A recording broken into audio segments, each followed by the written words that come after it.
Hello دوستو، میں ہوں ڈاکٹر امجد ایوب مرزا اور آج میں آپ کے ساتھ ڈسکس کرنا چاہتا ہوں پاکستان کے 3 دفعہ وزیر اعظم رہنے والے پاکستان مسلم لیگ نون کے سربراہ میاں محمد نواز شریف صاحب کی یادگار پاکستان کے میدان میں کی گئی آج کی تقریر۔ آج 21 اکتوبر 2023 ہے۔ آج جو انہوں نے تقریر کی ہے 4 سال کی جلا وطنی کاٹنے کے بعد اسلام آباد ایئرپورٹ پہنچے، وہاں سے انہوں نے دوسری فلائٹ لی اور لاہور پہنچے، لاہور سے وہ پھر جلسہ گاہ پہنچے اور وہاں پہ کافی رکت آمیز مناظر بھی دیکھنے میں آئے ان کی فیملی کے حوالے سے۔ لیکن میں ان کی تقریر کے کچھ پہلوؤں پر آپ سے ڈسکس کرنا چاہتا ہوں۔ پہلی بات تو یہ کہ نواز شریف صاحب کی جو تقریر تھی وہ ایک ایسے شخص کی تقریر لگ رہی تھی جسے ہم کہہ سکتے ہیں کہ پرائم منسٹر ان ویٹنگ، یعنی ایک ایسے شخص کی تقریر جس کو یہ پتہ ہے یا یہ طے پا گیا ہے کہ اگلے الیکشن کے بعد وہ پاکستان کے نئے وزیر اعظم ہوں گے۔ تو ان کا جو سٹائل ہے وہ یہ تھا۔ اس سے بھی زیادہ جو ہے امپورٹنٹ بات وہ ہے جو انہوں نے اکنامک ڈیولپمنٹ کے لیے جو اشاروں کنایوں میں باتیں کی۔ لیکن نواز شریف صاحب کی تقریر سے پہلے سعد رفیق صاحب جو ہے انہوں نے جب نواز شریف کو بلانے کے لیے وہ سٹیج پر تشریف لائے تو انہوں نے اس جلسے کا آغاز جھوٹے بیانیوں سے کیا، اور وہ 2 جھوٹے بیانیے ہیں۔ اس میں ایک تو یہ ہے کہ اسرائیل کا فلسطین پر قبضہ ہے، جبکہ ایسی کوئی بات نہیں ہے۔ اسرائیل کا نہ تو ویسٹ بینک پر قبضہ ہے اور نہ ہی غازہ پر قبضہ ہے۔ غازہ جو ہے 2005 سے فلسطینیوں کے پاس ہے اور حماس کے قبضے میں ہے۔ تو ایک تو یہ غلط بیانی انہوں نے کی، اور دوسری غلط بیانی انہوں نے جو کی وہ یہ تھی کہ کشمیر پر بھارت کا قبضہ ہے۔ دیکھیں کل 22 اکتوبر ہے، 22 اکتوبر 2023، جو ہم نے کہا تھا کہ 22 اکتوبر 2023 تک پاکستان اپنی فوجیں آزاد کشمیر اور نام نہاد جو گلگت بلتستان جس کو بھی وہ بھی آزادی کہتے ہیں اس کو وہاں سے نکال لے۔ اور اس سے ایک دن پہلے سعد رفیق صاحب جو مسلم لیگ نون کے ایک اہم رہنما ہیں، سابق وفاقی وزیر بھی رہ چکے ہیں، وہ کہہ رہے ہیں کہ بھارت جو ہے کشمیر پر جو ہے وہ بھارت کا قبضہ ہے، جبکہ حقیقت یہ ہے کہ 22 اکتوبر کو پاکستان نے آزاد جو ریاست جموں کشمیر و اقصی تبتہا پر حملہ کیا اور اس کے ٹکڑے کیے، اور ہمیں جو پی ایچ اے کے ہے اور گلگت بلتستان ہے اس کو آج تک اپنے قبضے میں رکھا ہے، اور ہر قسم کی جو سورس آف انفارمیشن ہے جو انسانوں کو وہاں پہ حقائق بتا سکتی ہے، فیکٹس بتا سکتی ہے، اس کو بند کیا گیا ہے۔ اور پچھلے 75 سالوں سے، یہ اب سوشل میڈیا کے 2 سال نکال دیں تو پچھلے 75 سالوں سے ایک ہی بیانیہ لوگوں کے دماغ میں گھسایا گیا ہے، کنڈر گارڈن سے لے کر school, high school, secondary school, college, university تک، کہ بھارت کا کشمیر پر قبضہ ہے۔ بھارت کا کشمیر پر قبضہ نہیں ہے، بلکہ بھارت کا 26 اکتوبر 1947 کو بھارت اور ریاست جموں کشمیر کے مہاراجا کا الحاق کا معاہدہ ہوا ہے، اس لیے بھارت جو ہے وہ قابض نہیں ہے، پاکستان قابض ہے۔ بہرحال چلتے ہیں میاں محمد نواز شریف صاحب کی تقریر کی طرف۔ انہوں نے بتایا لوگوں کو کہ جب وہ اقتدار میں تھے تو پیٹرول 60 روپے کا تھا اور 4 روپے کی روٹی تھی، اب 20 روپے کی ہے، ڈالر 104 روپے کا تھا اس وقت، اور چینی جو ہے وہ 40 روپے کی تھی جو اب 250 کے قریب پہنچ چکی ہے۔ یہ باتیں انہوں نے کی، یہ ایک موازنہ کیا انہوں نے کہ جب وہ اقتدار میں تھے تو اس وقت صورتحال مہنگائی کی کیا تھی اور آج صورتحال مہنگائی کی کیا ہے۔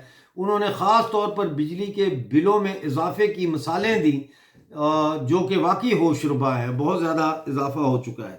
لیکن میں آنا چاہتا ہوں اس طرف کہ وہ کہتے ہیں کہ میں اپنے اندر انتقام کی کوئی آگ لے کر نہیں آیا، کوئی انتقامی جذبہ جو ہے وہ میرے اندر نہیں ہے۔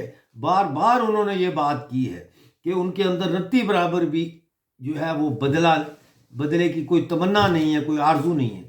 اس کا جو ہے وہ ترجمہ یا اس کی اگر ہم تفسیر بیان کریں تو اس میں سے 2 چیزیں سامنے آتی ہیں۔ ایک تو یہ کہ اس کا مطلب یہ ہے کہ فوج جو ہے اس کے جو فوج نے کیا، عمران خان کو لائے، پھر عمران خان کو اتارا، پھر یہ سارا جو بیڑا غرق کیا پاکستان کا فوج نے، اس کی کوئی جو ہے ٹروتھ اینڈ ریکنسیلیشن کمیشن نہیں بنے گا، اس کی کوئی انکوائری نہیں ہوگی، جس کا پھر یہ مطلب ہے کہ جنرل باجوہ اور فیاض حمید کو فری ہینڈ دیا جائے گا، یعنی they will be allowed to walk free, یعنی ان کو آزاد چھوڑ دیا جائے گا، ان کے خلاف کوئی مقدمات نہیں ہوں گے، یا ان جرنیلوں کے خلاف کوئی مقدمات نہیں ہوں گے جو عمران خان کو اقتدار میں لانے کی سازش کا حصہ تھے۔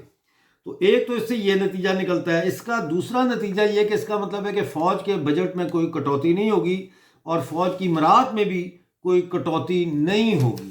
تو پھر میری سمجھ سے باہر ہے کہ اگر یہ فوج کو کوئی بندہ نتھ نہیں ڈالتا اور فوج جو ہے وہ اس بات پر آمادہ نہیں ہوتی کہ وہ پاکستان کی سیاست میں مداخلت نہیں کرے گی، تو پھر سویلین سپریمیسی کیسے قائم ہوگی، عوام کی بالادستی بذریعہ پارلیمنٹ کیسے قائم ہوگی؟ اور اگر وہ قائم نہیں ہوتی تو پھر میاں محمد نواز شریف 2/3 اکثریت بھی لے کے آ جائیں تو وہ پھر معاشی اصلاحات کیسے کر سکتے ہیں، جس میں نمبر 1 انہوں نے صنعتی انفراسٹرکچر بہتر بنانے کی طرف اشارہ کیا ہے، جس میں ظاہر ہے بجلی کی لوڈ شیڈنگ کا خاتمہ ہے، اور مزید موٹر ویز جو ہے وہ بنائی جائے کنیکٹیویٹی کے لیے۔ پھر انہوں نے کہا کہ زراعت جو ہے اس میں بھی اصلاحات کی ضرورت ہے۔ تو کس قسم کی اصلاحات ہوں گی یہ زراعت میں؟ کیا جاگیرداری نظام کا خاتمہ کرنے کی طاقت رکھے گی یہ نئی پارلیمنٹ، یا یہ جاگیرداروں کے جو اندر الیکٹیبلز موجود ہیں جو بار بار پارلیمنٹ میں الیکشن جیت کے آتے ہیں ان کا سہارا لے گی؟ اور اگر ان کا سہارا لے گی تو پھر یہ بل جو ہے زرعی اصلاحات کا یہ پارلیمنٹ سے کیسے پاس کروائیں گے؟ اس کے علاوہ انہوں نے 2 اور چیزوں کا ذکر کیا۔ ایک تو انہوں نے یہ کیا کہ ہمسایوں کے ساتھ جو ہے وہ تعلقات اچھے کرنے پڑیں گے، ہمسایوں سے جنگ نہیں لڑی جا سکتی۔ تو ظاہر ہے اس میں ایک طرف افغانستان ہے جہاں طالبان کی سرکار ہے، جن کے بارے میں ہم جانتے ہیں کہ پچھلے کئی مہینوں سے سرحد پر جو ہے وہ جھڑپیں ہو رہی ہیں، کئی پاکستانی فوجی جو ہے ان کو مارا بھی گیا ہے سرحد پر، اور اس کے علاوہ بمباری بھی کی ہے، اور تحریک طالبان پاکستان کے سیف ہیون افغانستان میں موجود ہیں، جو اس وقت بھی پاکستان کے صوبہ خیبر پختونخوا میں متحرک ہیں۔ تو کیا اس کا یہ مطلب ہے کہ میاں محمد نواز شریف افغان طالبان کے ساتھ نیگوسیشن کر کے تحریک طالبان کے مطالبات کو پورا کرنے کی کوشش کریں گے؟ اور ان کا تو مطالبہ یہ ہے کہ خیبر پختونخوا کو ایک آزاد صوبہ بنایا جائے جہاں ان کی حکمرانی ہو، جہاں شریعت ہو، جہاں اسلامی قوانین نافذ کیے جائے، اور اس کو پھر بعد میں افغانستان کے ساتھ ملایا جائے۔ دوسری بات ہے کشمیر کی۔ انہوں نے کہا کہ کشمیر کا جو مسئلہ ہے وہ انہوں نے کہا تدبیر کے ذریعے، یعنی تدبیر کا مطلب ہوتا ہے کہ بات چیت کے ذریعے، اور جو میں ہمیشہ کہتا ہوں politics is the art of making something possible, of achieving the possible. So politics is the art of achieving the possible کے تحت کیا وہ قدم اٹھائے جائیں گے جو قابل عمل ہیں، جن پہ عمل ہو سکتا ہے، یا کوئی نئی جو ہے وہ صورتحال آئے گی؟ اسی طرح سے کیا یہ بھارت کے ساتھ ایک کشمیر کے حوالے سے نیگوشیٹڈ سیٹلمنٹ کرنے کے لیے یہ سرکار تیار ہے؟ کیا ایسا کوئی ان کا پلان ہے کہ یہ نیگوشیٹڈ سیٹلمنٹ کے ذریعے کشمیر کے ایشو کو ختم کریں اور پھر انڈیا کے ساتھ تعلقات بحال کریں؟ ورنہ تو انڈیا کے ساتھ تعلقات بحال نہیں ہوں گے۔ دیکھیں، ٹریڈ بحال ہونا اور چیز ہوتی ہے، تعلقات بحال ہونا اور چیز ہوتی ہے۔ تو ٹریڈ بحال کرنے کا جہاں تک تعلق ہے وہ تو یہ کر سکتے ہیں، لیکن تعلقات بحال نہیں ہو سکتے۔ اس کے لیے چند چیزیں ہیں جو ان کو کرنی پڑے گی۔ کشمیر میں ان کو سب سے پہلے جو تجارتی راستے 5 اگست 2019 کے بعد بند کر دیے تھے پاکستان نے یک طرفہ طور پر، ان کو دوبارہ کھولنا پڑے گا۔ اس کے علاوہ پاکستانی فوج جو ہے اس کو کم از کم بارڈر سے، لائن آف کنٹرول سے 5 میل واپس لانا پڑے گا، اور شہری آبادیوں میں جو انہوں نے بنکر بنائے ہیں اور شہری آبادیوں میں جو پاکستانی فوج نے توپیں لگائی ہوئی ہیں ان کو بھی وہاں سے ہٹانا پڑے گا۔ اس کے علاوہ جتنے دہشت گردوں کے لانچ پیڈ ہیں وہ ختم کرنے پڑیں گے، اور ٹیررسٹ کیمپ جو پی او جے کے میں ہیں ان کو بھی ختم کرنا پڑے گا۔ اب یہ ساری باتیں انہوں نے کی ہیں اور اینڈ میں انہوں نے کہا ہے کہ سب کو مل کے کام کرنا پڑے گا۔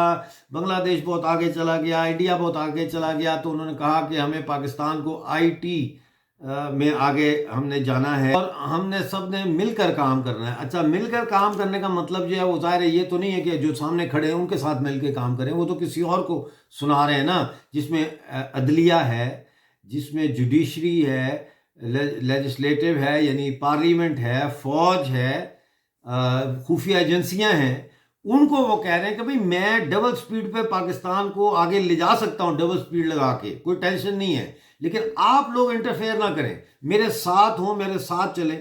کیا ایسا ممکن ہے؟ کیا کوئی اپنی جو پاور ہے وہ سویلین سپریمیسی کے لیے سیکریفائز کرنے کے لیے تیار ہے؟ یہ تو وقت ہی بتائے گا۔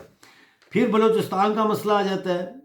اب بلوچستان کا جو مسئلہ ہے اس میں سب سے اہم جو چیز ہے وہ ہے ان کا آزادی کا سوال۔ اچھا، اس میں اگر نواز شریف کی سرکار جو ہے وہ اعلیٰ نظر بلوچ سے، بی ایل اے سے، بی ایل ایف سے، ریپبلکن گارڈ سے اور دوسری عسکری تنظیموں سے جو دن روزانہ کی بنیاد پہ پاکستانی فوجی چوکیوں پر وہاں حملے کر رہے ہیں، ان کے کمیونیکیشن ٹاورز اڑا رہے ہیں اور فوجیوں کو مار بھی رہے ہیں، کیا ان سے مذاکرات کرنے کے لیے نواز شریف کی سرکار تیار ہوگی؟ کیونکہ ان سے مذاکرات کیے بغیر یہ تصور کرنا کہ بلوچستان کا مسئلہ حل ہو سکتا ہے، یہ بالکل ایک خیالی تصور ہے، پھر یہ کھوکھلی بات ہے۔ اور اگر ان سے بات ہوتی ہے تو پھر ان کے ساتھ بات کرنے کا یہ میکسیمم کہاں تک جا سکتے ہیں اور وہ منیمم کس چیز پر ایگری کریں گے؟ کیا اس بات پر ایگری کریں گے بلوچ سرمچار کہ پاکستان کے ساتھ کنفیڈریشن کی یا فیڈریشن کا بھی بے شک حصہ بنے رہیں گے، لیکن اس کے جواب میں مکمل اٹانومی جو ہے وہ بلوچستان کو حاصل ہو؟ اس قسم کا کوئی ارینجمنٹ ہے؟ کوئی بیک ڈور چینل سے ان سے بات ہوئی ہے؟ اگر ہوئی ہے تو پھر ہو سکتا ہے کہ کچھ ہو، اگر نہیں ہوئی تو پھر یہ خالی ایک کھوکھلی خواہش ہے۔ تو یہ کچھ باتیں تھیں جو میں آپ کے ساتھ شیئر کرنا چاہتا تھا۔ دیکھیں، بات یہ ہے کہ کشمیر کا مسئلہ تو حل ہونا ہے، آج ہو یا کل ہو، اس نے حل ہونا ہے، لیکن اس کو حل کرنے کے لیے نیت ہونی چاہیے۔